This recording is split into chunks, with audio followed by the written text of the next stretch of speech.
What's up, gang? It's your boy Trippy. Every like, every comment, and every subscriber gives me motivation daily to bring you guys the best MMA content on YouTube. So go ahead and leave a subscription because it helps the YouTube algorithm. Okay, anyway, typically I don't like making these videos because the MMA content creation bubble, the little MMA community, tends to, blast the algorithm with videos about said news that came out today. But I had to talk about this one because the impression that this fight gives me is just that I don't think this is going to last very long. Although Justin Gaethje is a completely different fighter from whenever he fought Michael Johnson, Eddie Alvarez, all those guys, especially Michael Johnson, man, he brought it to Michael Johnson and broke him. That is how Justin Gaethje used to fight, and that was his mission in his style. Now, Charles Oliveira, on the other end, he also has been very exciting, and it looks like he kind of implemented that style too. But if this guy actually invites a war nowadays, something that wasn't present early on in his career. The guy brought a war against Michael Chandler, Dustin Poirier, and so on and so forth.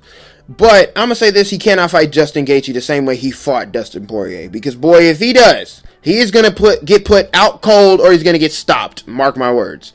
Because Justin Gaethje hits harder than Dustin Poirier. Dustin Poirier has good power. Justin Gaethje has legit one-shot KO power. And if you don't believe me, he has a display of it throughout his MMA archives. Just go ahead and go watch his old fights. The dude was knocking guys out. So look, the odd thing that I have about this fight is that Charles Oliveira doesn't have the best defense. He doesn't have the best head movement. Tony Ferguson didn't either. And that is what this fight kind of reminds me of. It's just that Charles Oliveira kind of sits high, he sits tall, he walks you down, but it's like whenever you throw punches at him, that head just typically just doesn't move. It just stands still. And it is like a damn target for punches to land on his chin. I mean, it is what it is. And so my thing is that this fight can go two ways. It's either Charles gets Justin to the ground somehow, either pounds him out or submits him because Justin stands no chance against Charles Oliveira on the ground, or Justin Gaethje gets a flush KO because Charles doesn't move his head.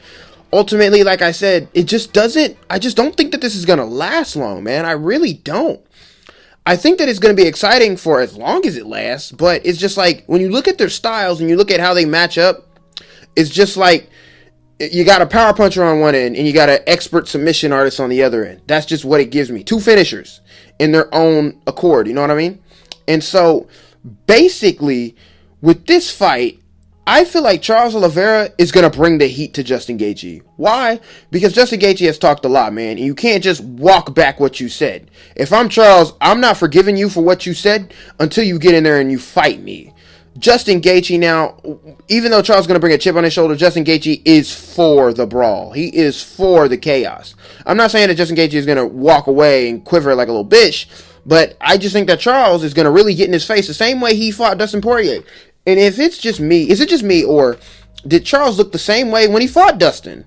I mean, he got in Dustin's face and immediately tried to break him. That, like, seriously. And I think it's because all the underestimation talk, everybody underestimating him, really got to him. And I feel for him for that. My problem with this fight is that how is Justin really going to finish Charles? Because he has the ability to knock him down. But it's my thing is that this isn't Cowboy or this isn't any of these guys that are like, Charles is going to get hit and he's going to fall to his back. We know that. He's not going to get dropped like Cowboy and all these other guys, right?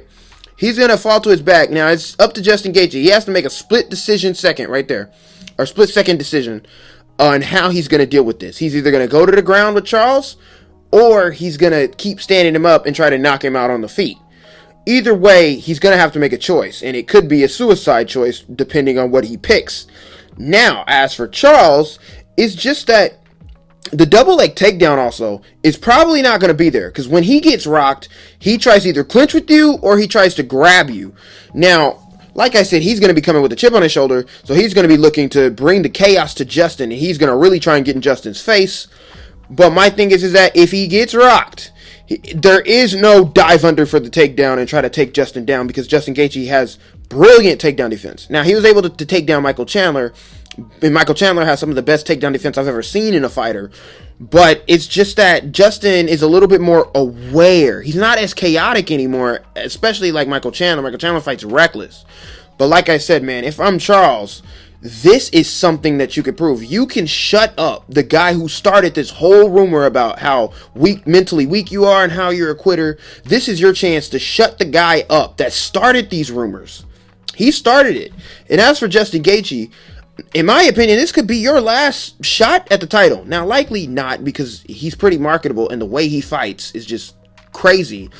But it's like, man, whenever Justin fights, and this is me, whenever he gets pressured, I see these type of things, is that he fights at a pace, whenever you make him fight at a pace that he's uncomfortable in, he tends to just swing for the fences. He doesn't shoot in for takedowns, which he's a good wrestler, which is kind of dumb.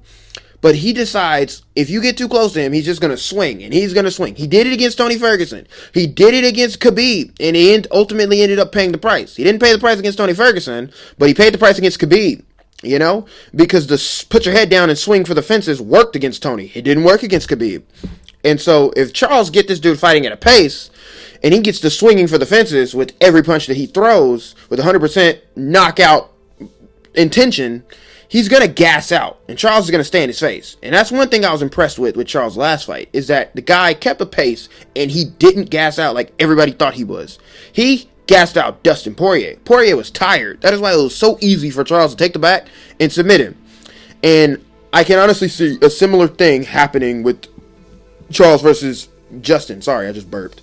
So, anyway, so basically, this is interesting, man. This is real interesting. I just don't think it's going to last very long. I can see a quick submission from Charles or a quick knockout from Justin. But I want to know what you guys think. It's me, Bro Trippy, and I'm out, man. Peace.